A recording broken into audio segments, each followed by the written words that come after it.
According to certain beliefs, the two sons of Sri Ram, Love and Kush, were given different region of earth to govern, and the region of Africa came in the part of Kush. That is why some tribes that identify themselves as Kushite step into a world where the timeless essence of Sanatana Dharma echoes across borders and cultures. From the enchanting streets of Russia, where Lord Krishna's worshippers thrives in Vrindavan, to the lesser discussed landscapes of Africa, a mesmerizing journey of Hinduism's global reach unfolds. Namaste and welcome to our channel Sanskriti Spectrum, where we explore Bharat's past, present and beyond.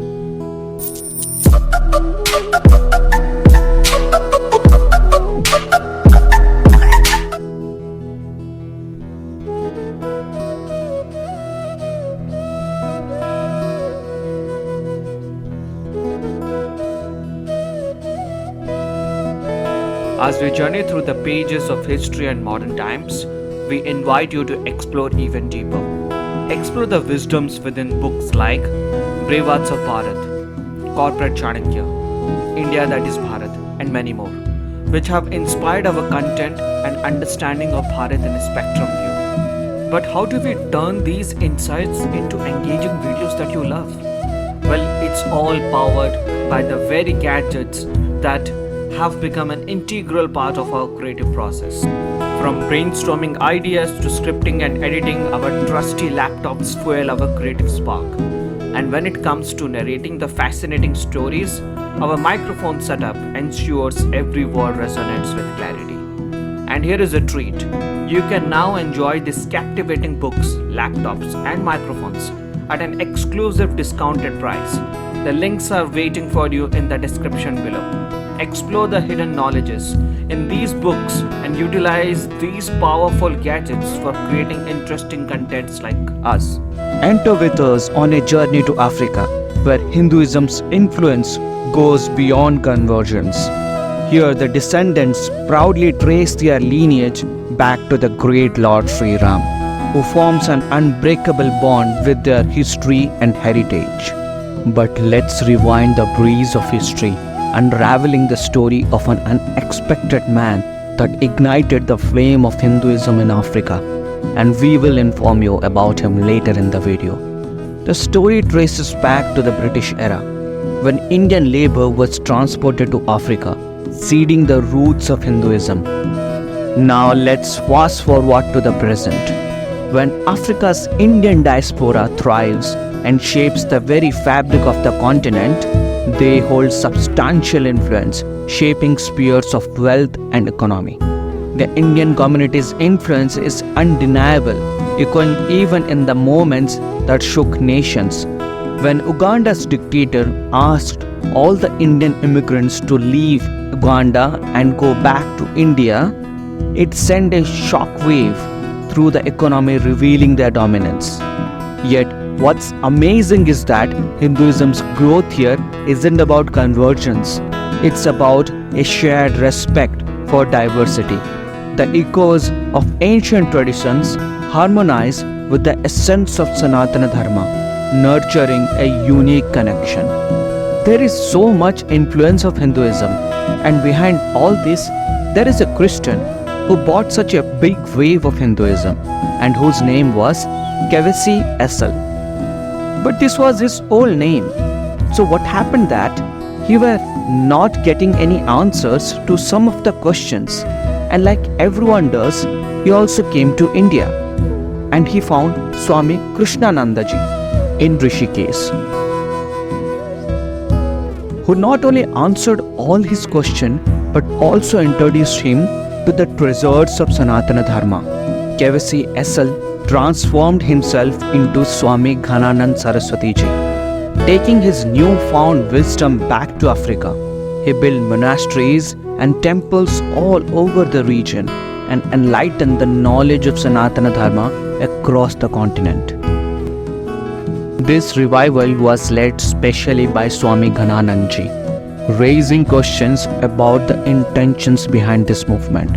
Was it a soft convergence strategy, a manipulate through materialistic attraction, These concerns echoed the importance of preserving local customs.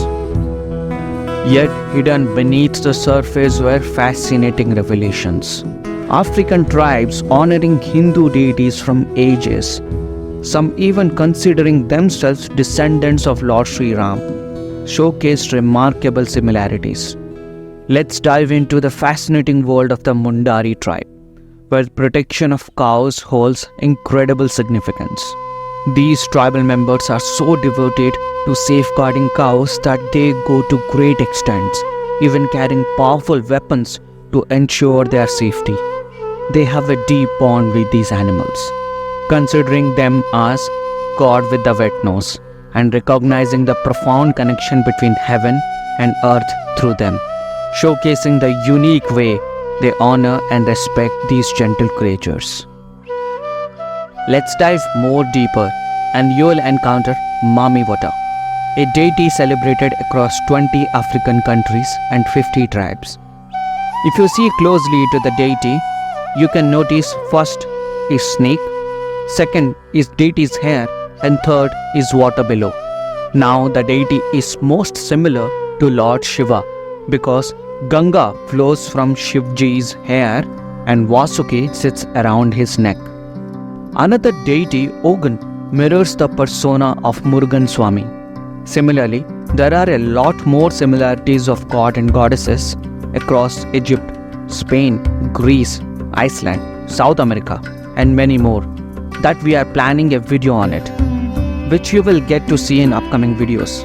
If you are interested in such content, then subscribe and turn on the notification bell. Respect for animals and nature runs deep within Africa, mirroring ancient Hindu values. This harmonious coexistence showcases the evolution of relation between Africa and India. Our connection with Africa today is quite different from the past, especially in terms of trade and interactions. Speaking of solid evidence, if you look into archaeology, you will discover artifacts linking Kerala in India all the way to Africa.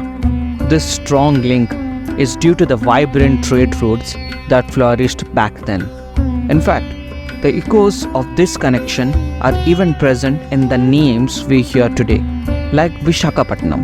An interesting historical news: when Vasco da Gama embarked on his quest to find India, it was a Gujarati trader who was actively involved in African trade that guided him into the Indian shores. Recall what we mentioned earlier about the connection between Lord Sri Ram and Africa. Well, it's quite fascinating.